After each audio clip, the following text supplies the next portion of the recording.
we will kick it off with Archivum. Thanks so much. I have indigestion from the number of puns from the baking session previously, so I promise not to cook up anymore. This is a demonstration of Archivum's solution using the dataset from the bake-off. What you're seeing on the screen is the dashboard. Our digital preservation solution is deployed in AWS. The dashboard allows you to see how many files you've got, replication into different storage locations, the processes that have been applied when content's been ingested, regular activities such as fixity checks, and so on. There's a series of reports that are available on all the processes that happen, and there's the ability to administer and configure the system to meet your particular type of content. I'm going to skip all of that, and I'm going to go straight for the interesting stuff, which is what happened when we ingested the entire pantry into our solution. So the first thing we did is we took all the ingredients and put them through a minimum viable preservation process. So in our solution, you can ingest content, navigate the hierarchy. So if I scroll down into Office, here's the Office EDRM dataset out of the pantry. You can see all the files. I can pick individual files. It will tell me things like the file type, so we use Apache Ticker, and that was covered quite a lot in this morning's session.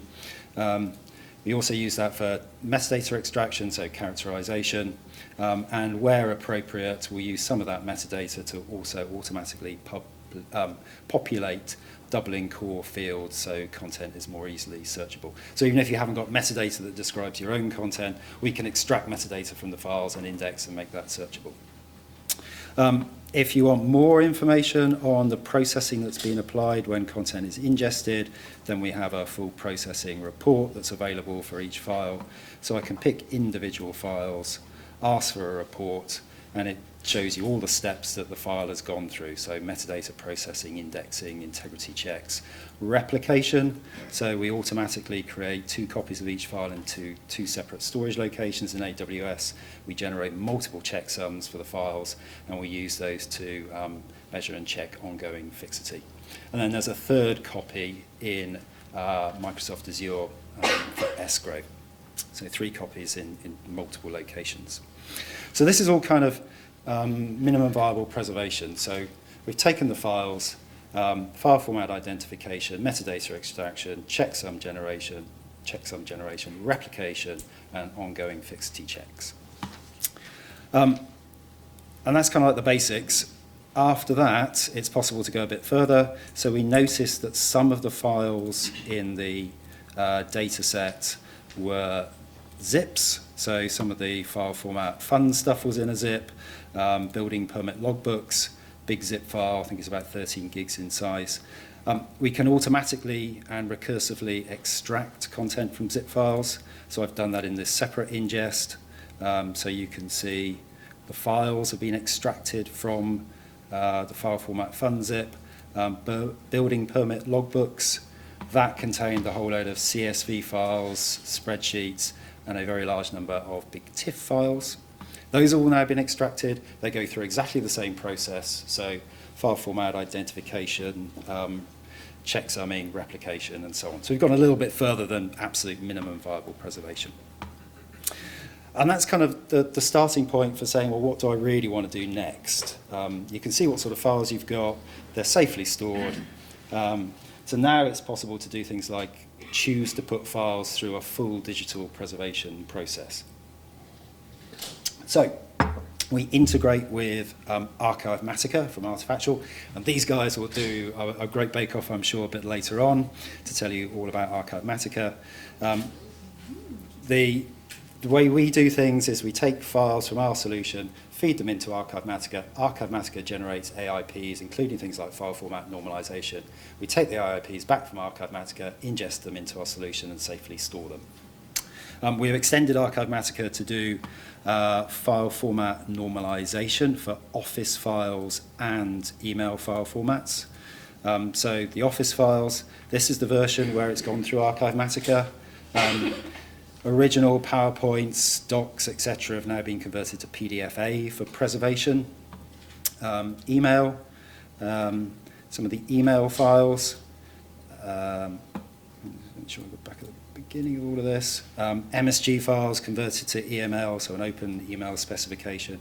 PST files will extract out all the emails, convert those, take the attachments off the emails and normalize the attachments as well for preservation and so on. So it's a more comprehensive preservation approach. We can spin up to 40 Archivematica instances and run them in parallel on demand, so we can process several thousand files a day through this sort of process. Content in the solution is, as you might expect, searchable. So it's easy to do like kind of simple searches. So if I search for flyer, because I happen to know that that matches some files, original file and the normalized version. And it's also possible to do sort of faceted or query building type searches. So I've mentioned that doubling call metadata that was automatically populated earlier. It's possible to search that and find the matching files. And if I pick one of these files, I can see the metadata and you can see why the match took place. If I want to actually download individual files, I can do. They're sort of just downloaded on demand through the web browser. Or if I've got a lot of content and I want to access it, I could, for example, take the entire ingested data set and I can ask for it to be bulk exported into an AWS bucket so it can be downloaded or further used from there. Right. Final part of what I wanted to cover is we integrate with external discovery and access systems. So if you've got research data, it might be integration with ePrints, DSpace, Figshare, Invenio. For special collections and archives, we integrate with Atom, again from Artifactual. So our system can automatically push access versions of content plus metadata into Atom, so it's more easily browsable and can be made accessible over the web, for example. Here's some of the Office files that have been automatically pushed up into Atom. You can see that originally they were PowerPoints, ODTs, docs, and so on. We've converted the majority of those into PDF for access. And in Atom, I can pick one of these, navigate to it, open the file. Likewise, for some of the more exotic ingredients, so if I scroll down here a bit, actually I should probably just close this off, make it a bit easier. There was a PST file, so that's been, extracted out. All the folders in the PST, the individual emails have been converted into PDF, so I can pick individual emails, see the PDF version. The attachments have also been extracted and they've been normalized for access as well. So this just happens to be one of the video files that was attached to one of the emails inside that PST file. And this is all sort of searchable as well. I have no idea what this is. And some of it's a bit worrying, some of this stuff. Anyway, back to the plot. And that building permit logbook, that big zip file containing TIFFs, likewise, we can drill down through this structure in Atom. So these are all the TIFF files. They've been converted into JPEGs for access. There are thumbnails. I can pick on these, see a preview version, load them up, and zoom right in. So we can sort of leverage these third-party, either open source or commercial solutions for domain-specific access. So there you go. I don't know whether I'm in time, how much I've got to go. You've got 1 minute left. Got 1 minute, so just to summarise, and I've covered a heck of a lot in a short period of time. You can go all the way from minimal viable preservation, so just putting files into the solution, file format identification, checksum generation, replication into multiple locations, and fixity checks, through to doing more sophisticated things like extracting content from zips or other archive files or PSTs, file format normalization, fully automated building on Archivematica and some extensions we made. And then if you want to push content out to external platforms for discovery and access, then we've got several integrations that enable that to be done, including Atom, which we can also host as part of our solution. I must be out of time by now. Oh, no, it's 15 seconds. I'm done.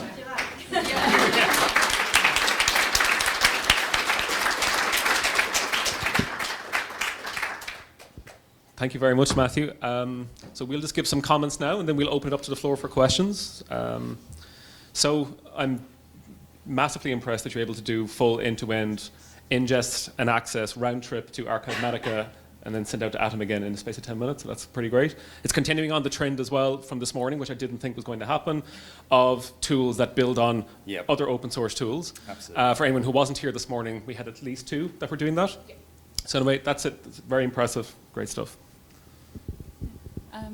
Yeah, completely agree with that. And also really good for, there goes the egg timer. Also very good to focus on the exotic ingredients because like they're quite challenging. So yeah, good for highlighting those. Yeah. Thanks for that, Matthew. That was a great recipe. Nice demonstration of minimum viable process, and then nice that you took that a bit further too. I guess there's so much else that you could show, and it's quite a big ask to to say demonstrate Archivum in 10 minutes. But you did a great job, and it's good to see that work flow all the way through to access as well. So thank you. Yeah, impressive, rich dish. Very impressive. I liked in particular your remark that you are open to interface with system from the research data management. I think this is a very important topic, and I think it will contribute to the even more richer dish. We will hopefully see it maybe next time. Of course, yep. Great. So we'll present you with the wooden spoon afterwards, but we have about 3 minutes for questions. We can get a few in if they're short. Any takers? Oh, we have multiple. Who had their hand up? Let's go here. Thank you. I don't know whether it was covered this morning, but OCR, is that something that takes place at this stage of the cooking, or is that something that you regard as earlier? We don't include that in our solution. I think Archivematica might do OCR, and they might talk about that a bit later. Okay. But that's not something that's currently in the Archivum offering. There is Archivematica, OCR functionality in Archivematica. Yeah. So I think it's Tesseract, isn't it? Usually.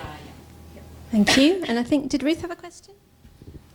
Yeah, I was wondering, you talked about on the access side of things that the examples we looked at of the like Word documents and PowerPoint that have been converted into PDF, are there options around that? Because we're a local authority and we have to do web accessibility stuff. Yep. And so we have policy that you don't put anything online that's in PDF because there's issues with screen readers and things. Yep. Is there options and flexibility there? So there's a set of rules that can be applied to say, well, if this file format is identified as a docx, for example, then do this with it.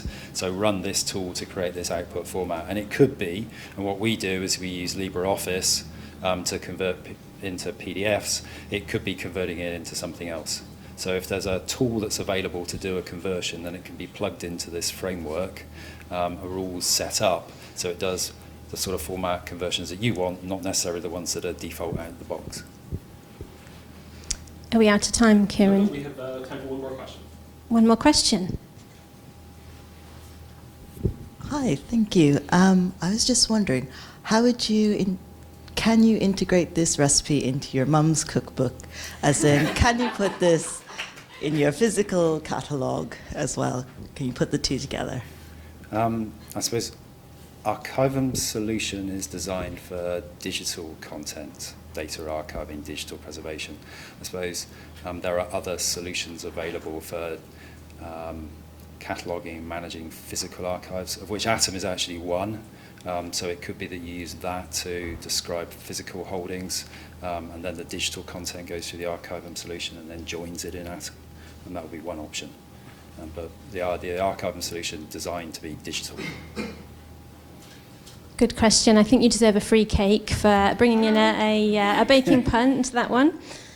Kieran? Yeah, we move on. We should move on. Okay, thank you very much, Matthew. You are awarded a wooden spoon. Brilliant.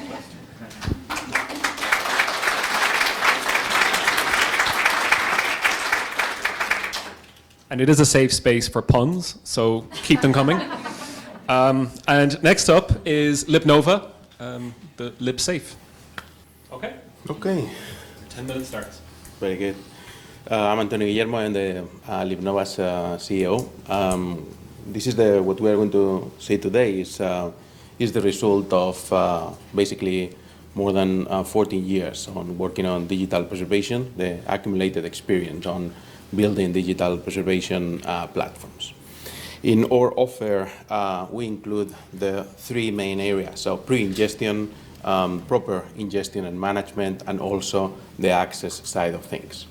The solution can be integrated in every of the three areas with other platforms in the ecosystem. We have performed dozens of integrations, ContentDM, DSpace, Archivematica, so it could be connected with other elements in the ecosystem. We have ingested the whole data set. It took 12 minutes total for transfer plus all the ingestion process.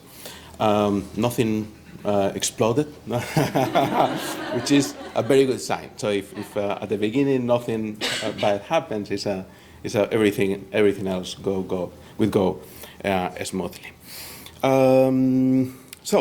First of all, so this is everything is browser based. So for instance, when we are looking at the container, where you have the content, where I have the content that we have uploaded for the iPres dataset, if I could add a few files there, because I would like to add them to them. I would need to take a mouse, sorry, to the platform. You just need to drag and drop them, and the system starts uploading and processing this content to perform a fully automated ingestion. Unless you are telling it otherwise, the platform is going to perform a default ingestion process. So it's going to process the content with an AB engine.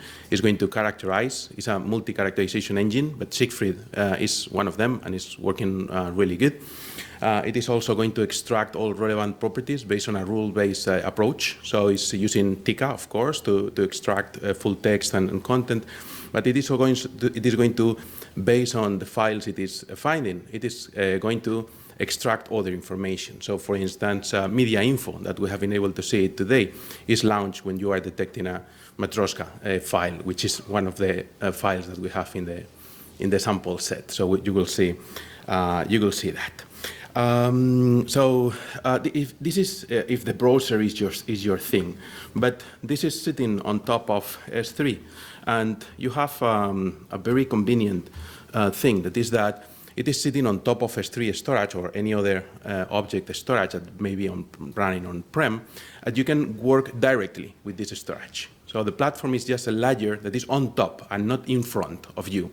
This means that I could be directly uploading my content. Those are some of the photographs that we had here, the same that I uploaded previously, and I can upload them with any S3 compatible tool, right? So there are hundreds of graphical interface tools and also command line tools, scripts, code, and so on. It's pretty easy to get content into the platform. Once you have uploaded it, the system will automatically start processing it. Where is it? It's my data file. So here are all the files that I have just uploaded, and each of them has been already processed. So you can see that, for instance, for this file here, the system has been able to do a characterization, so it's extracting the pronoun, virus check. I will show you because we have been able to find some interesting things in the data set they have provided to us. I will show them to you. The system has been creating the fixity information. We are supporting now out to 17 different hashing algorithms. So we have enabled 4 of them. It has been able to extract any technical metadata, so descriptive metadata, if you have it associated with it. If not, the embedded metadata is also extracting it. It has been also extracting the full text if the content contains it. It has been creating all the premise events for every of those actions, right? For each of them, you have a full, so the system is level 3 out of 3 preservation levels in premise. So it's the highest level on premise adoption. So everything is here. And then this is the default ingestion. But then you can also create other workflows that the system is going to automatically attend. So one thing that once you have the content in the platform, you can start playing with it. One of the things that I enjoy more about the platform is the emulation engine you have. So I'm selecting one of the games that I had in the package. I'm clicking Run. And I can mount the image. So this is the game. And I can actually open the game that was part of their package in the preservation platform.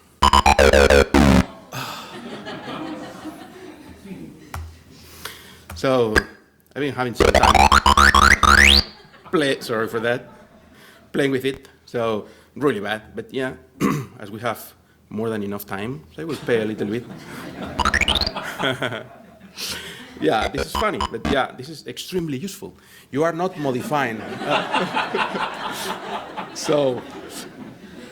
You are not modifying the content when you are opening it and playing it and so on. But what is even better, probably, is that I have a all WordPerfect file, right? So the platform, of course, includes the capability to convert from WordPerfect to PDF to text and so on. But you have also the capability of using the emulation engine for that. So you have WordPerfect 5.1 running here. You can export from here. You can save it, and it will appear in your container, right? So you can't modify the original file by default, but it's a full emulation platform in there that we are extending. So pretty useful when you are doing your pre-ingestion process. When you are when you have your collection organized and so on, you can open, we have support for more than 300 formats right now for preview. So let's say you don't have Visio installed in your computer, but you would like to open a Visio file. No problem. You click here, and the system under the hood is working on a preview for your file. This may take a few seconds, but eventually you will have it there. So it works for PDF, it works for Excel files, PowerPoint presentations, TXT files, source code, and so on. So it's an extensive support. This file seems to be pretty big, but it will. I don't want to waste your time.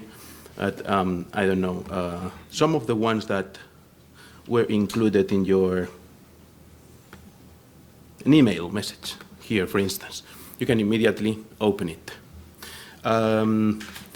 Office documents, I think, well, all the exotic ingredients, you can also open them. I have been opening some of them. Images, we have broad support for many image formats, 60 formats right now. So you have the more usual one, JPEGs and so on, but you have also more obscure ones, TGA. This is a 96 all TGA file, right? So you can also do some processing in the platform and so on. So as you can see with this system, you can also use the Oxford common file layout to organize your objects. It's fully supported if you are on it. But if you are not, it is supporting any other schema. So you are free to define the schema you're going to be using, the packaging you're going to be using in the platform. And this allows you also to keep completely unstructured metadata. When you would like to download your content from the platform, you can make your query. So you can build a query of the objects that you would like to download. Of course, you can use the browser, right-click and download. You have 45 seconds. Okay, thank you. But you can also use the CLI for performing the download and so on. So we have great CLI tools that you can use to download. Reporting. There's a stunning reporting engine. There are a lot of reports already built in the platform, but you can also explore the system, the database, and the structure with an embedded reporting engine. And the last part, open access.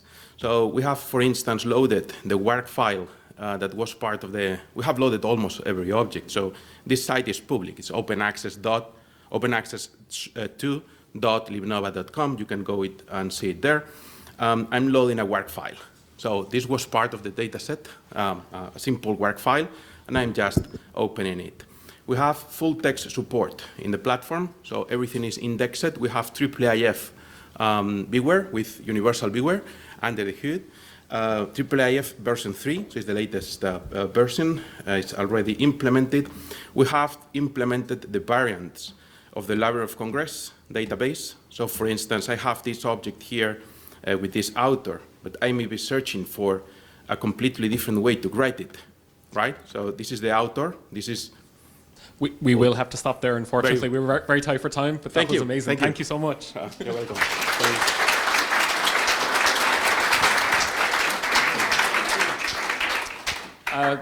That was incredible. I had two of my favorite things, which is premise and emulation.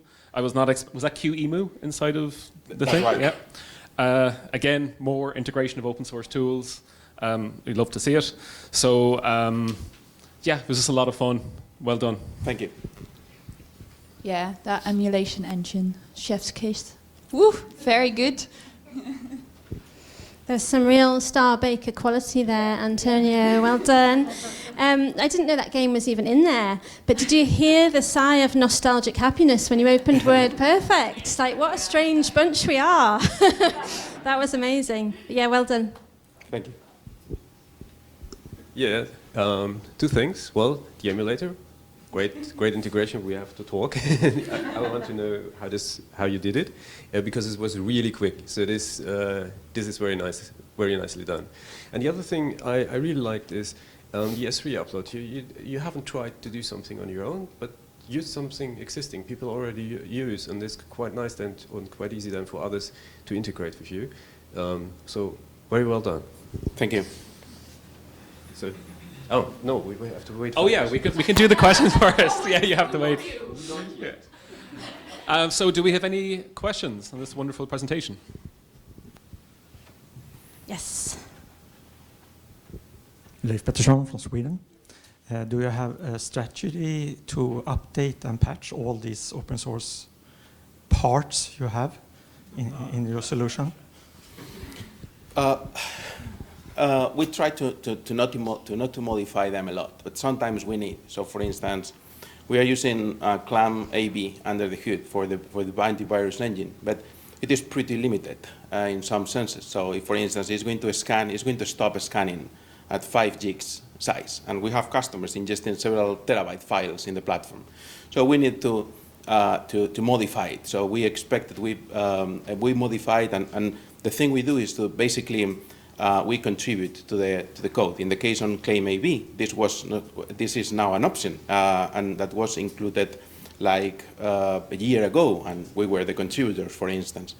And sometimes we find unexpected things, for instance, with pronom signatures and Siegfried and so on. So sometimes we need to correct the output, or it happened, everyone that has used media info knows it. On particular encoding and number of channels and so on, it is producing an unstructured output.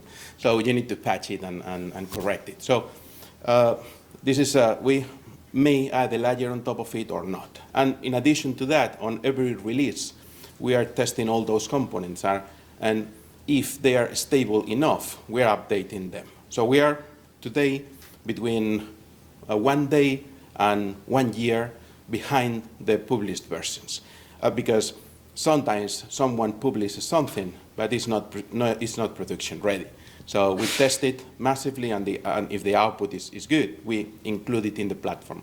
We are releasing, we have in a continuous delivery and continuous integration workflow with the product. So we are delivering between 2 and 3 updates every month, right? It's a continuous flow of components and so on in this platform. Any more questions? Yes, there's one question here. Great. Hello, Vitaly Zakota, Harvard University. You mentioned that you integrated media info in Tika and Siegfried. Do you have plans to integrate other characterization tools, like, for instance, JPalyzer or Jove, or additional tools that characterize different formats and validate formats like JPLS is great for JP2 validation, for instance? Two thoughts. The first one is GPLizen and JOV are both built in, so are part of the platform already, right? But you can also, so we keep adding more tools to the chamber, but you can also add your own. I'm not showing you. I would need 2 hours to give you a brief presentation of this platform, right? So, but you have something that we call functions. So you have a Lambda engine that you can have your code. It's a Python, by default, it's a Python environment. And you can launch your tools from there within the platform, right? So the platform is going to be taking all the heavy lifting of running the workload. You just provide the code and so on. And for instance, we have customers that use media info, embedding those functions there. So you can extend the platform on your own. Great. That's all we've got time for Antonio's questions, but he will be presented with the wooden spoon. Yes. One last round of applause. Thank you.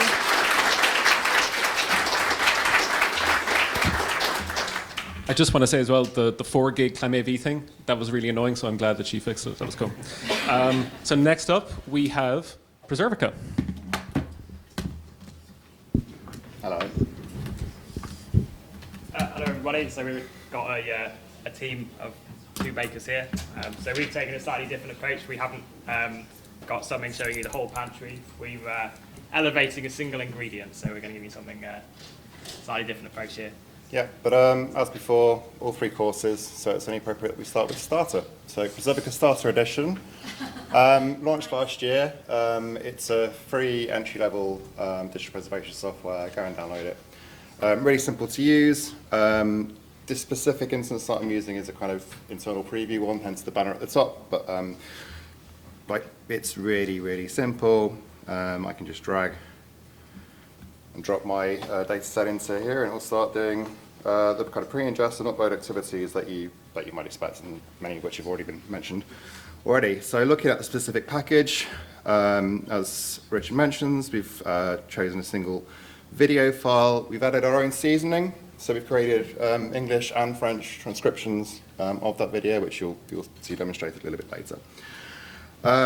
So it's still uploading, but as I mentioned, it's the pre-ingest activities like antivirus scanning, file identification, characterization, again, depending on types of formats, you'll be using JOV, JPLizen, media info, et cetera, et cetera. All the things that we're very, very, very familiar with. You check the internet speed in this room, right, David? Yep. I'm going to have to go fetch the one that we made earlier. Maybe. So, do you want to... Live demo, say. When we uploaded it from downstairs, it happened immediately, but we've come upstairs to a live demo, and you guys have obviously saturated the internet. I don't know where I put it. Yeah.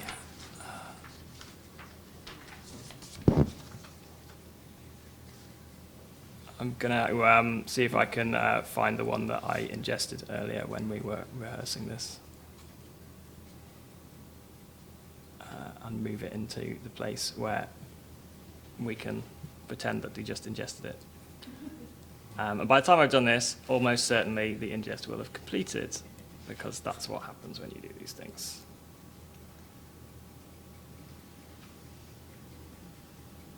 But it hasn't. So you're going to carry on with the one that I just pretended you just ingested now, David? Sure is it? By the end of the 10 minutes, I'm sure it would have uploaded, right? There we go.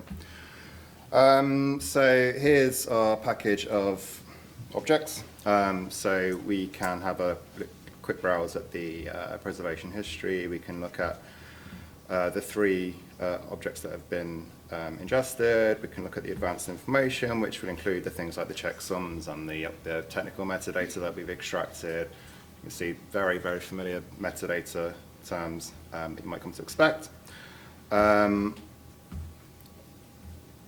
So what we might want to do now is present that on our universal access platform.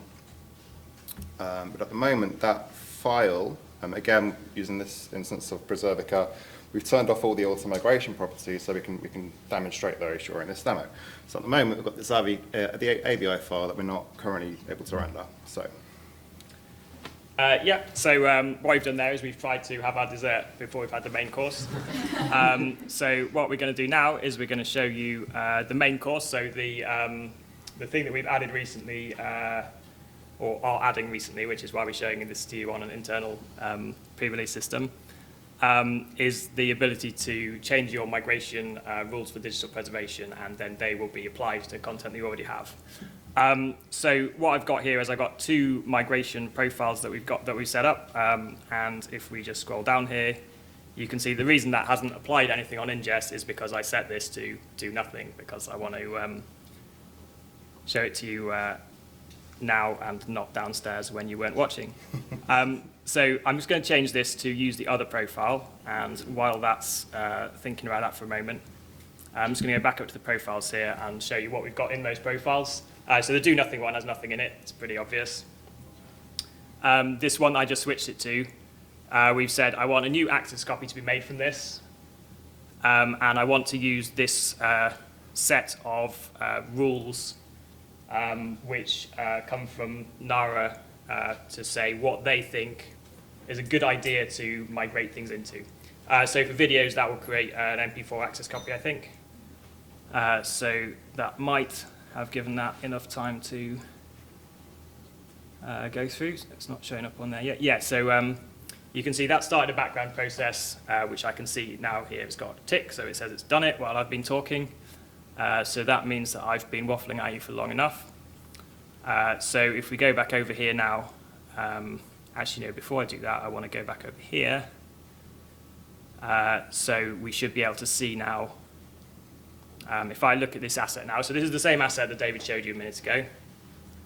But now, if I look at the preservation history now, you can see that we've generated this access representation. So remember, this asset was already in the system when I made those changes. This is not something that I've ingested since I did that. So you can see that there's now an MP4 access copy of this. And now if I go to have a look at that here, you can see that now this is renderable.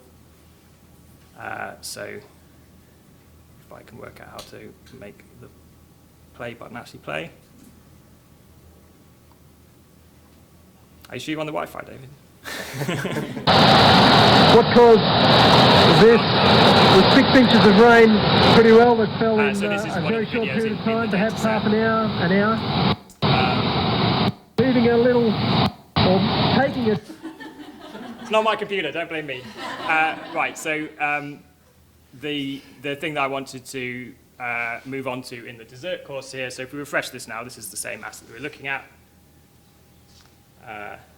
Why does F5 not? Have you changed your keyboard shortcut so F5 isn't refreshed? I've not touched it, but that's what the company.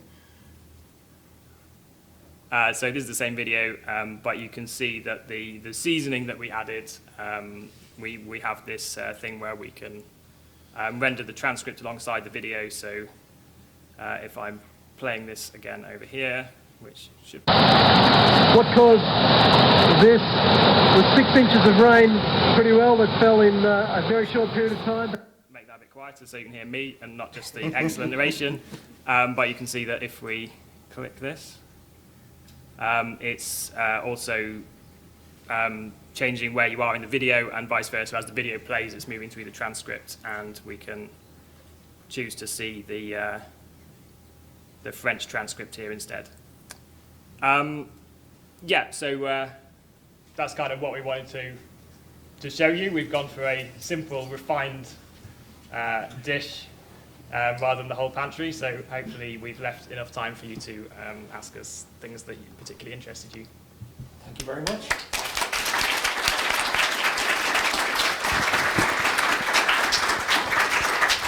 I love the approach of just taking the single ingredient and working it through, and I have massive respect for re-rolling with the punches on the terrible internet connection.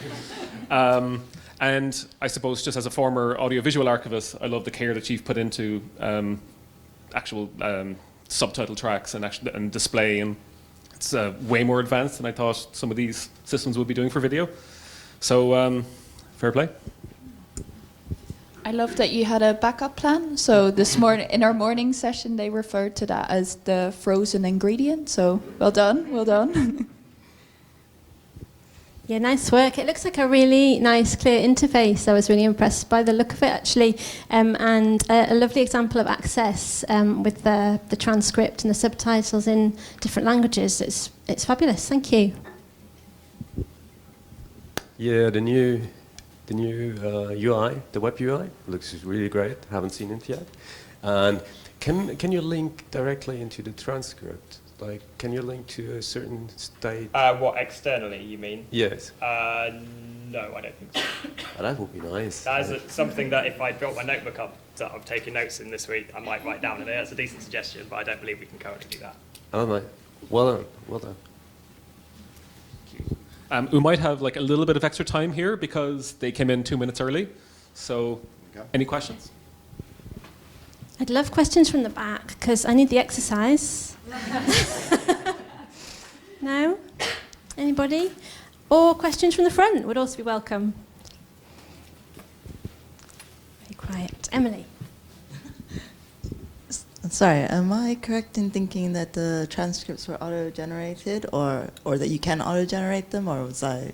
That was Jack, who's not here this week, who did that, but I believe he submitted that video to a third-party service to generate those, yes. Ah, okay.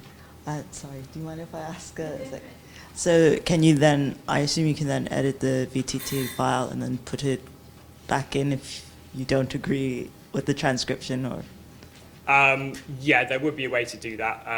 It's not so simple. I can show you it right now, but yeah, it is possible. And also, if you want to evaluate them pre-ingest, the package that David showed you at the start with the 3 files in, obviously at that point you could edit the VTT to make it so it's how you wanted it at ingest time as well. Right. Okay, cool. Thanks. It seems like such a cool feature. Thank you. Anyone else with a question or a comment? Oh, Kieran. That's uploaded now. I noticed the term representation was used at some stage there, and I'm wondering, is that a direct reference to premise? And does premise form part of the Rosetta data model? Or God. Rosetta. Oh. No. I'm so sorry because I'm deep in thinking. Oh, Preservica data model. Yeah. So our data model is, I would say, it's aligned with premise. So we don't use the premise data model exactly, but we had a look at what we came up with for our data model and what premise used for things, and we tried to align them. So representation is one of those things that does align very well with premise. So that's why we're using the same word there. Anyone else? Oh, this one over there.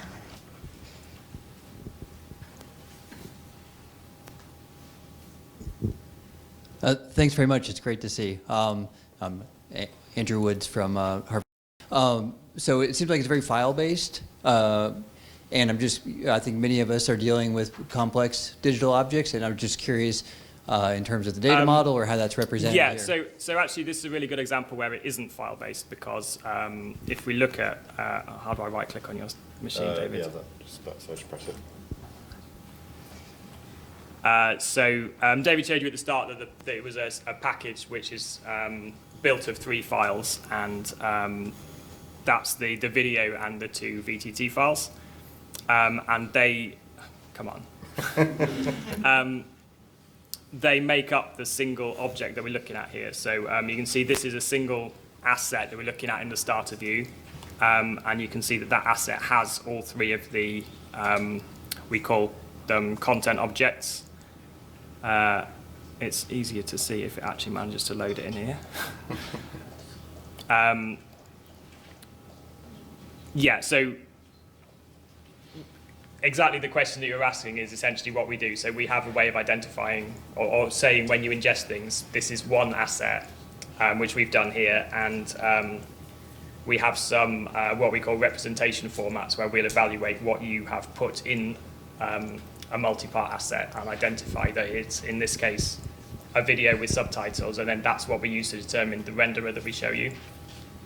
So yeah, this is quite a good example of that, actually. Thank you. Any other questions? Samaya? Thanks.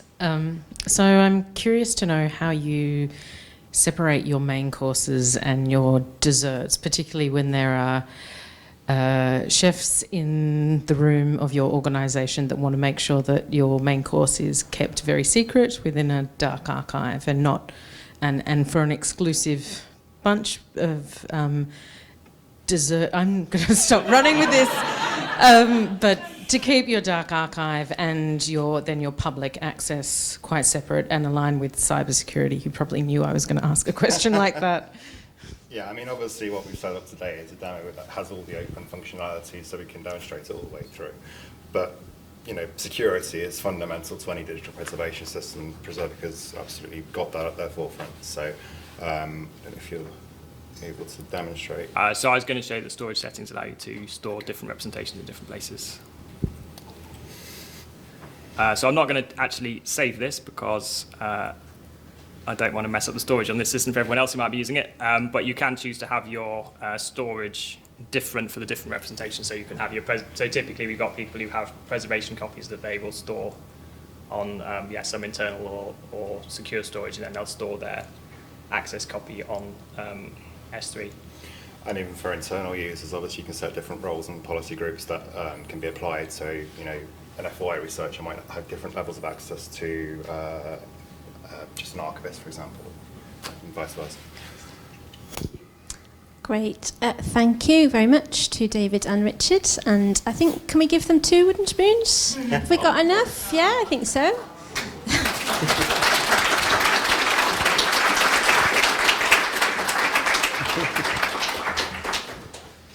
Okay, so we are now going to move on to Archivematica. Artifactual, sorry. All of the A's. Yeah. It's okay. Hi. I don't know many of you. This is my first iPres. My name is Jen. Obviously, I'm with Artifactual, and I'm a systems archivist there. If you don't know, I don't know, folks seem to, but you never know, maybe you don't. We are the stewards and the primary maintainers of 2 pieces of open source software that you probably have heard of. I hope you have. Archivematica and Atom, which is access to memory. I am truly a sous chef here today to my colleague Sarah in this bake-off. As such, I'm going to be presenting a pre-recorded video demo that she created, and there's a whole reason for that. We made a video partly because we wanted to make sure we meet the time limits for the bake-off, and we have a very big meal to share. And props to the Preservica chefs there, to David and Richard, for continuing to stir the batter. I don't know, these puns are going to get worse. While doing a live demo. Been there, I've done that. Well done. We all know that baking in particular is a matter of getting each weight and measurement correct and very specific down to the gram. So once the video is ready, I'm going to be reading a script to ensure that I don't miss any of the delicious details of this recipe. And the big reveal, I suppose, is that if you are familiar with Artifactual, you may be expecting us to show you Archivematica. It's been referred to a couple of times here, and we know that others use it. That's fantastic. That's what open source is all about. But we are actually taking the spirit of the bake-off pretty seriously, having fun and trying to show you what we've been cooking lately. And so, true to what we value as a company, we want to be open and share with you what our test kitchen has been up to. So, for this main course, we're going to show you something that's called Enduro. It is an automated workflow manager, and ApeScan, which is a reporting tool about apes. A little bit about what they are before we show them to you. So Enduro is designed to work with Archivematica. It's not completely unrelated. You can think of it as an automation tool, but it's not a script. It's a way for high throughput requirements to be met, and it would allow you to automate multiple Archivematica instances and run them synchronously. Yeah, now the desktop 2 has become desktop 1 only, but it's still not there. I wonder if you dragged the QuickTime over to the... I did, and it's not... I almost saw it, Sarah. What? Almost saw it, Desktop almost saw 2. it. Oh. There we go. But it's not very big, so I don't know how to get... Anyway, this is... That'll be step, we'll make it big. Enduro basically watches directories. This is how it works. It watches directories or an object store, something like MinIO. That's what we have it connected to usually when we're doing live demos. And when a file is added there, Enduro starts a processing workflow. So Enduro has a UI. That's what you're going to see once we get the video up and ready. And in that UI, you can watch multiple pipelines and the progress of content through them. Enduro is based on Cadence or Temporal now, right? Yes. Which is an open source orchestration tool. It was developed at Uber. And so we like to say that it's very durable, and Enduro is definitely really fast.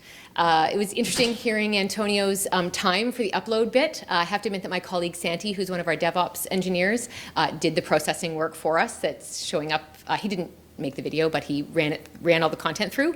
And I think it took anywhere, depending on the configuration, we ingested that package of food ingredients, what's the word I'm looking for, several times. And it took anywhere between about 7 minutes to over an hour, depending on the processing config that we chose.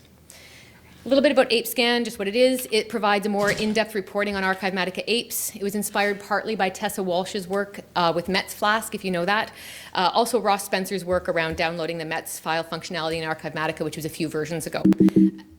And then lots of our users who are also talking about wanting a better reporting tool. Now she's stuck. Just trying to get some technical help. Thank you. It's not allowing me to mirror. I'm sorry. This is called baking. This is called you bake something. Thanks. It is a good, I mean, it takes so long to warm up though, right? I mean, you have to you turn it right off, it has to cool down. And when I try to mirror, when I try to mirror, okay, maybe now it'll work. I'm just going to now. keep talking. Yep, nope. Yeah, thank you for looking at it. That was all we needed. There you go. Yay. Just took someone to look at it. Thank you, Sarah. I would not be able to do this if she had not cooked up and created this video in the first place. So last couple of words about ApeScan. What it does, it allows you to review preservation metadata, either about a single ape, but it also allows you to conduct repository-wide reporting on all the apes in your storage service. So ApeScan and Enduro, both of these were developed to solve real customer problems, and we're serving up things that we're asking for. I think a little bit like the Preservica model. We're not actually showing Archivematica. That's been done before. And we're kind of taking the spirit of, I don't know, just showing you what we're doing realistically with several real-life human clients of ours. Management of workflows at scale, and a better way to see and report on apes in a digital archive. Go ahead and start it. Thank you, Sarah. So this is Enduro. It provides an automated workflow to multi-pipeline Archivematica deployments that are integrated with other systems. And specifically, it was built to meet the following requirements: a high level of automation, high throughput, single user interface to manage multiple Archivematica pipelines.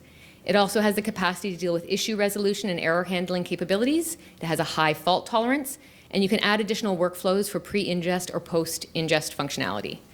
Enduro will automatically perform pre-ingest tasks such as metadata verification, transfer SIPs into Archivematica for ingest, monitor the ingest process and create an alert if an error occurs, log an activity when the ape is stored, send relevant data to external systems from the ape, and clean up the Archivematica dashboard and remove the SIP from the watch transfer folder for all successful ingests. Woo! How is the timing? This is the tough thing when you're kind of trying to go with the video and the live words.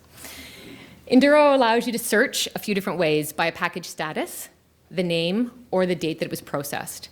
You can click on the package to see further details, such as the processing time, transfer and ape UUIDs from Archivematica, the pipeline that it was sent through, as well as activity and task details. Gosh, I can hear the timer ticking.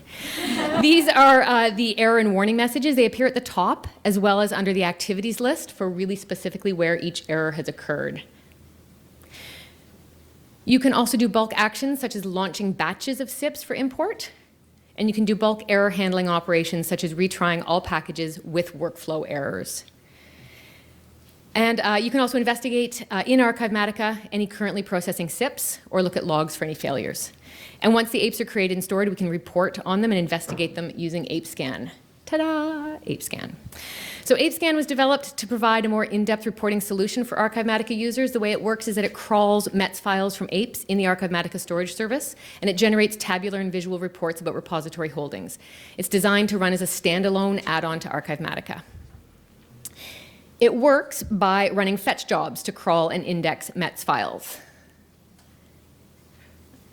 There they are. You can see when you run a new job, any new ape METS files will be indexed and added for reporting. You can add one or more storage services to ApeScan if you have multiple pipelines running. And on the right in a minute, you'll be able to see that the reporting tab has a number of tabular and chart or plot reports available, and you can investigate your content through those. If you look top left, you can filter by specific storage services and locations if you have more than one ape store. You can also filter by date, and you can search over, obviously, then the entire time period or just specific days to generate reports. And what we've cooked up here is another nice pie. It's a file format count report. It's being displayed there with a storage service selected. You can see what's chosen, as well as how many original files were ingested over the time period and how many formats are represented. Am I allowed to keep going? I think you should keep going into the questions section. Thank you. Of the technical difficulties. Thank you, I appreciate that. Very generous. Scrolling over the pie chart, you can see that there are over 1,000 virtual reality modeling language files and almost 1,600 JPEGs in the test corpus / ingredients we were given. This report will also identify files that are unknown or were not identified during ingest. I said I was going to read, right? You can click on the file formats there to make them disappear, which allows you to do a deeper investigation. Going back to the reports, what's happening here is that we are looking at the ape by original format report using a drop-down menu to select the format. And we're looking now at 2 ape UUIDs with the content from the virtual reality modeling language files. You can download that report as a CSV, or you can use the data to investigate the preservation data more fully. If you copy the UUID and paste it into the ape tab, you can see how many original files of that file format there are. If you click on the details, you can investigate the original files more thoroughly. Looking at one of these virtual reality modeling language files, you can see the premise object metadata as well as the premise events. You can see that a checksum was generated, and you can see things like file name change has occurred, and of course you've got the log output there to look at as well. You can also view preservation files resulting from normalization in apes where you've had that process take place. You can see there's a preservation file button for the clear sans bold web font file in SVG. If I click on that, you can see the premise, object, and event information. So you can see the original file is there. As well, you can click on that and look at its preservation metadata as well. You can see virus checking, complete file format ID, etc. Thank you for your patience with the time. Chef Artie thanks you for coming to our little bake-off session. If you want to see this again, that's the other thing about recording it. If you want to see this again at a slower rate, come and find us downstairs, or just archive Matica on its own. If you haven't seen it and you're not familiar with that tool, we'd be happy to give you a live demo. Project is there about the Enduro project, and of course on GitHub, all of that is there for you to take a look at and use if you want. Thanks. Well done.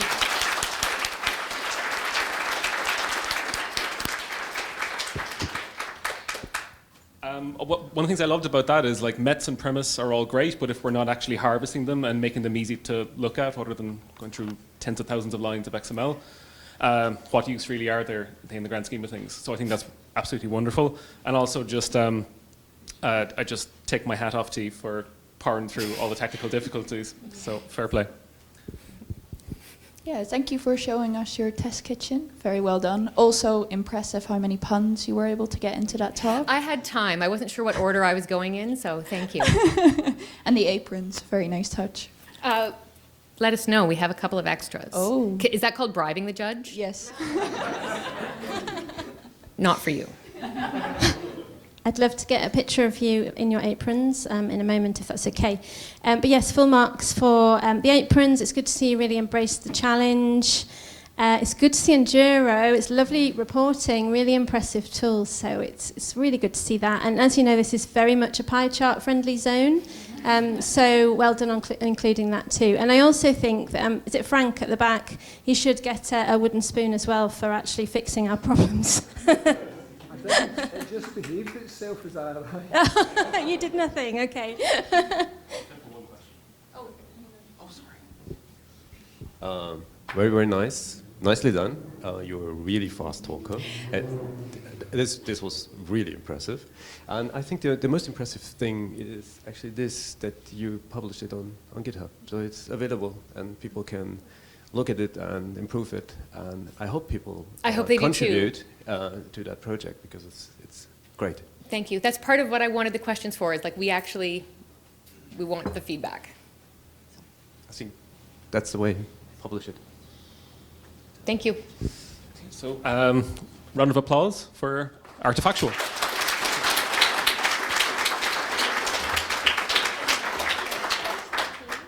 Awesome. So our final bakers of this session, it's going to be Rosetta. So hi everyone. Timer started. Timer started. So a pleasure to be here. Thank you for having me. Exciting to see everyone face to face. I am Daniel Greenberg, Director of Product Management at Ex Libris for Digital Solutions, which in this case is Rosetta, but also Alma Digital. Rosetta is a full digital asset management and preservation solution, which was the first real commercial solution out there, starting development around 15 years ago, together with dev partners such as National Library of New Zealand, other national libraries and academics. So 10 minutes isn't a lot, there's a lot to show, so I'm actually going to focus on really the preservation services, the premise implementation and so on, and also of course demo and some of the content which was sent through. So this is a dashboard with, it's a customizable dashboard where every user can personalize it basically to their own needs. So the technical analysts can enhance it with more technical reports. Others can have it more focused on preservation, on the permanent repository, the formats at risk, and so on. And the menus here, they're sort of aligned with the OAIS model. And here under the preservation, you can see what's called the format library. And the format library reflects, in many aspects, the unique relationship that we have with our community. So basically, not only does our community serve as a huge knowledge base, but also they provide part of the installation. So this is based on an installation which is provided by the community, built together with us, and it's an enormous data dictionary of all the known formats, over 2,000 formats, including all the data about those formats, significant properties, which tools can be used for extracting, and so on. So the out-of-the-box includes all of the information and everything which is required about each one of those formats, but it's also, it can be customized. So, for example, there could be a risk which is subjective to a specific region. For example, an application, there is an application out there in the market, for example, for rendering a video file, but it can't necessarily be licensed in a specific region. So that specific institution in that region can mark it down as a risk, a sort of a local risk. So let's just take as an example one of the formats here. We'll look for format 276. Which is PDF. And inside you can see that you have the out-of-the-box metadata extractor. Here it was changed to Vera PDF, otherwise it could be Jove. And there's a full set of out-of-the-box tools, and users can plug in additional tools, depending really on the type of file format it is and the needs. And we've actually recently split the extraction and the validation. So till recently you had to use the same tool basically for extraction and validation. We now split it into separate tasks. This also was an enhancement which was developed together with the customer. So it allows using the optimal tool for each one of those tasks. Having Jove for validating a PDF file and using Vera PDF for extracting the technical metadata. And you can use JPLIs and so on and other types of tools. This allows a lot of flexibility around managing the preservation services, and it increases eventually the reliability of the services. And that's also that our roadmap is very much focused on increasing the reliability. So we're going to allow also very soon, we're allowing multiple format identifiers. So you can run Droid, but also an additional tool in case you want to expand beyond Pronom. And you can run Siegfried against, in addition to Droid, for example, and then you'll be able to do some cross-checks, and they could complement each other.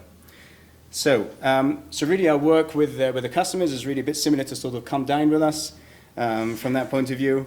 And so we don't have a lot of time, but I will take a look, just a glimpse before we look at the structure, about on the technical analyst workbench. And a crucial aspect of the technical analysis is to allow automation, because when we're talking about masses of ingests, then it could be a real time constraint. So there's a lot of automation here around managing the technical issues in the solution. So here, for example, one of the files which were on the data set, thanks Tyler, was a P2I file. And when we work on that, then basically we will see that the task has failed and the system was unable to identify, so Droid was unable to identify the format of the file. So here what you can do is you can decide what you want to do, and what you can do here in our case is to, assign an unknown file format, and you can also remember my decision concerning the chosen format. So from now on, every P2I file which will be deposited will automatically be assigned with unknown format.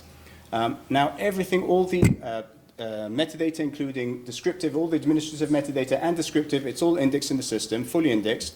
So at any given point in the life cycle of those files, you'll be able to search, find those files which are at risk or the unknown ones, and once they are already registered in Pronom, you'll be able to then run the appropriate tools.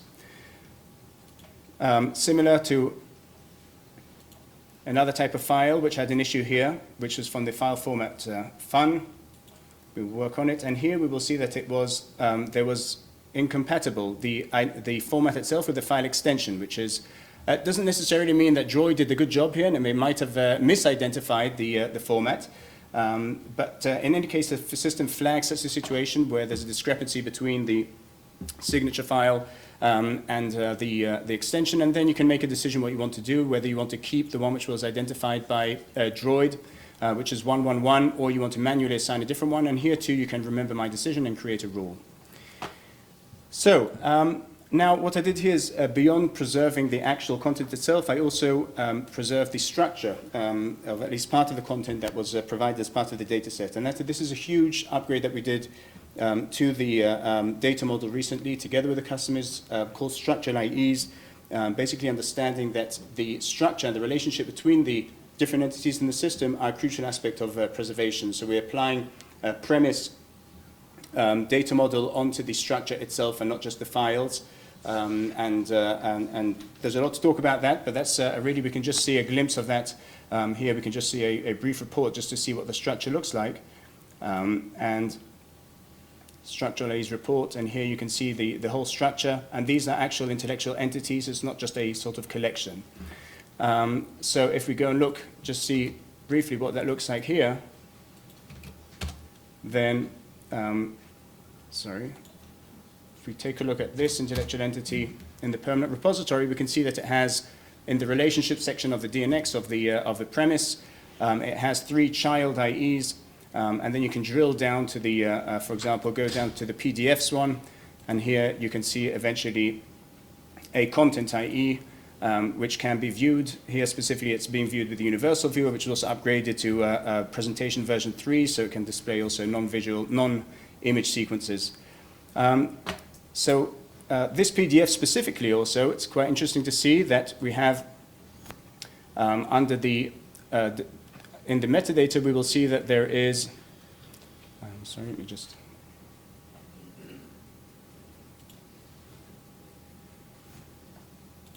object summary, contents will go down to the editor of the child, the PDF. Here we see the PDF. And in the metadata, we will see that there is a specific error which was identified on this file by the technical metadata extractor. In this case, it was VeraPDF. So it's an expected dictionary. This was automatically identified by the tool.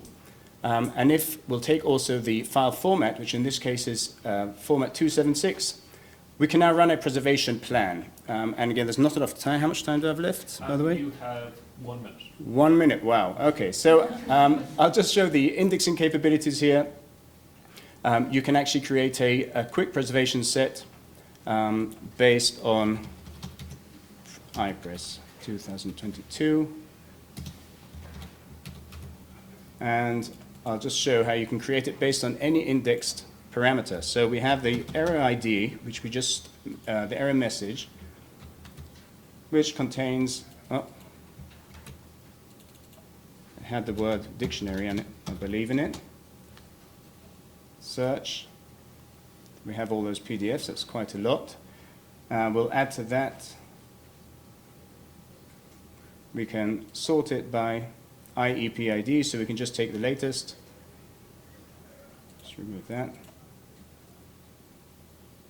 So in any case, seems I'm not going to have enough time, but what I did want to show is that you can migrate it over from PDF to PDFA using out-of-the-box tools. Similarly, any other type of format can be converted over to other files. And you can base it on any query based on any technical and descriptive metadata, which is extracted in the system. So there's a lot more to show. What I really wanted to emphasize here is the deep feature set that we have around preservation, which is tailored on the customers, around the customer's needs. They build it together with us. How we implement premise, what our roadmap is, what our strategy is about preservation is built together with the community. And that first, of course, it guarantees that we're building a system which is really usable and fits the needs of the community. And also make sure that the system is as reliable as possible. So it's not sort of a closed box, which there's no knowledge of what's going on inside, but there's full transparency to all the preservation services which are running on every file which is deposited into the system.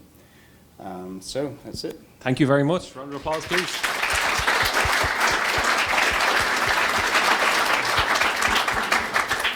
Again, more premise, so that's always good. And one of the things I really like about this is, yes, it's a big system and everything, but the user has a lot of control here, a lot of say in what's actually happening. It's not just that the system is going to tell you how to do digital preservation. So I really like that. So thank you so much. The interface also looks really, really good, like easy to navigate. You made that look really easy, so yeah, good. Thanks, Daniel. Well done. It's really nice to see some of the more challenging ingredients being demonstrated there. And also well done for using one of our secret ingredients, which was community. So you talked quite a bit about community in that presentation as well. So thank you. Sure. Very complex tool. Not a lot of time for cooking with such a complex tool and explaining what you've done. Actually, you discovered another secret ingredient of our set, the unknown file format. So that was good. I like that. Thank you. So do we have any questions?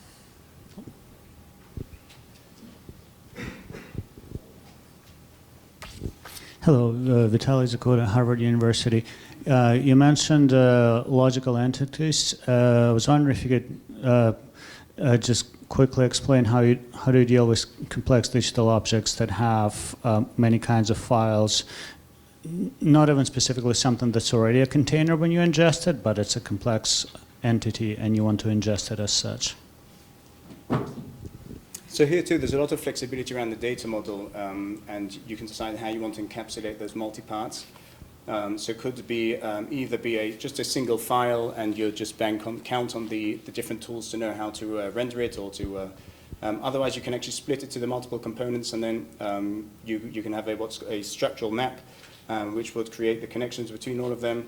And depending, again, on how independent each one of those components are, but you can also use the structural IEs, which we have now developed, to have sort of like the parent IE reflect the entire entity, and then each one of the child IEs reflect a different component. You can have ordering, explicit ordering, which is preserved as part of those of that set. Otherwise, you can have multiple representations under a single intellectual entity. So a lot of flexibility in the data model to reflect that. Any more questions?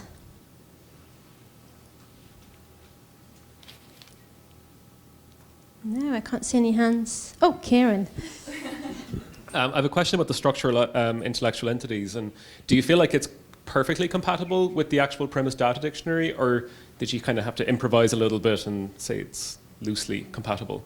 So regarding the intellectual entity or the structural? The structural IEs that you're working with. From that point of view, I mean, it is as part of the alignment with Premise 3, but it allows a lot of flexibility. You know, I was reading through the guidelines, and there's 4 different different ways of implementing relationships. And we are implementing sort of premise semantic units there for creating those relations. There's a lot of sort of open space there for sort of making decisions regarding whether it's bi-directional relations and so on. So there's a lot of decision making which is up to us, depending on how we want the system to be. Many times, sometimes premise or can drag you down to having a bit too much complexity or heaviness, and on the other hand, for an digital asset management solution, you want it to be more lightweight. So we found, I think, a midway with our customers, which is compliant with premise on the one hand, but is operational on the other. Last chance for questions. No? Okay. I'll take some questions for the other speakers because we have a couple of minutes. That's true. Other questions just want to take these out? Does anyone have any questions for any of our speakers, apart from Matthew Addis, who I think has disappeared? So no questions for him, please. Oh, don't forget your spoon. Did you get your spoon? Do not forget the spoon. No. Remco's got a question.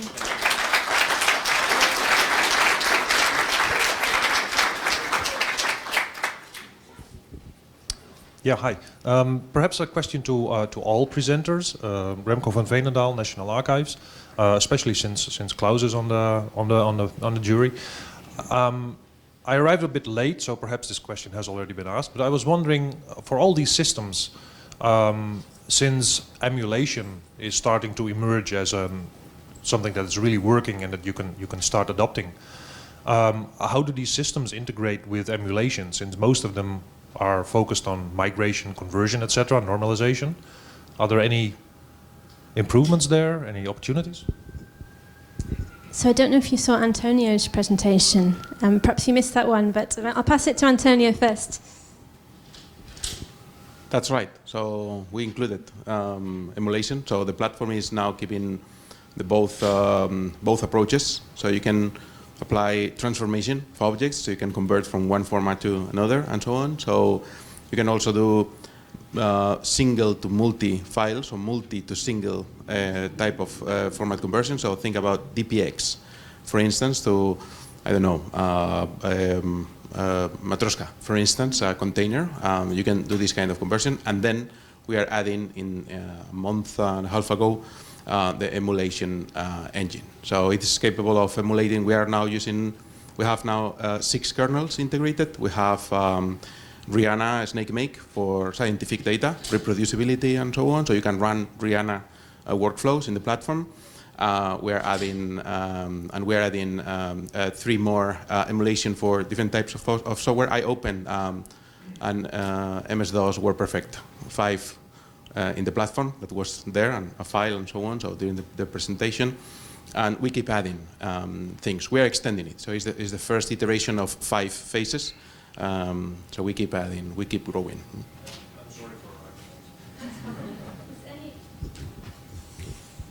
Do any other of our speakers want to answer that question? Kelly, are you looking hopeful? Or are you hoping I don't approach? No, I met your eyes. Eye contact is. Hello, everybody. I don't have too much to report. I'm wondering if there's anyone from the Canadian Centre for Architecture here. We, Artifactual and CC Architects, who are one of our customers, worked with the folks at the EASY project to do a emulation proof of concept project. So there has been some work done between the 3, working with our partners in various places. Thanks, Kelly. Anyone else? Oh, there's a hand up. Oh, okay. Sorry, I'll let Richard talk. As well. Yeah, you asked all of us, so all of us should probably give an answer. So for us, the big issue with the emulation is because we're commercial vendors, the licensing issues. So we've had a little bit of a look at it occasionally. I think the work that Ewan showed in his presentation the other day from the EASY guys, there are ways that you could make that like a tool to migrate or render. But yeah, the licensing is the big issue for us to actually make that part of our platform at the moment. Was there time for a question? Another question, Kieran? Yeah, yes. Thank you.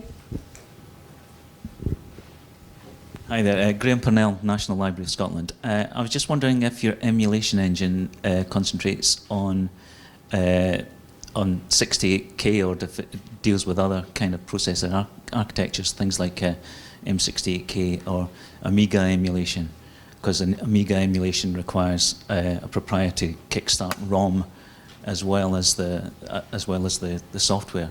So, are you involved in other architecture emulation in your preservation?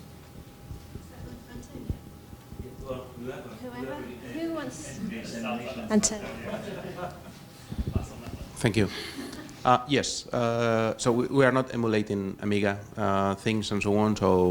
But the architecture that we have in place allows allows you to do that. So there are basically there is a strong decision on where the workload is executed on the emulation. So, and the platform allows you to do client-side emulation or server-side emulation. So basically using server-side emulation, you can do plenty of things, really complex things, and you can also take care of the rights on many, when you are redistributing these games and so on, so you know that you are facing this rights problem and so on.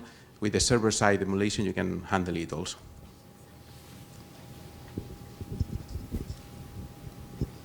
Time check. We need to wrap things up. Okay, I'll hand it back to Kieran. Yeah. Thank you, everyone. Thank you to all our bakers. What we did want to point out is that the third session of the bake-off will happen after the refreshment break, and we've got a whole lot of really cool tools coming up. So we've got judges, raw cooked, game preservation, duck bite, and scat. So yeah, please come and join us. Yay! And also, just to mention, we have loads of cake here, and it's there to be eaten. And the big vegan cake at the back has not yet been cut, but we can cut that. So do come and help you. Yeah. Do come and help yourself, please. You're very welcome. Thank you for coming.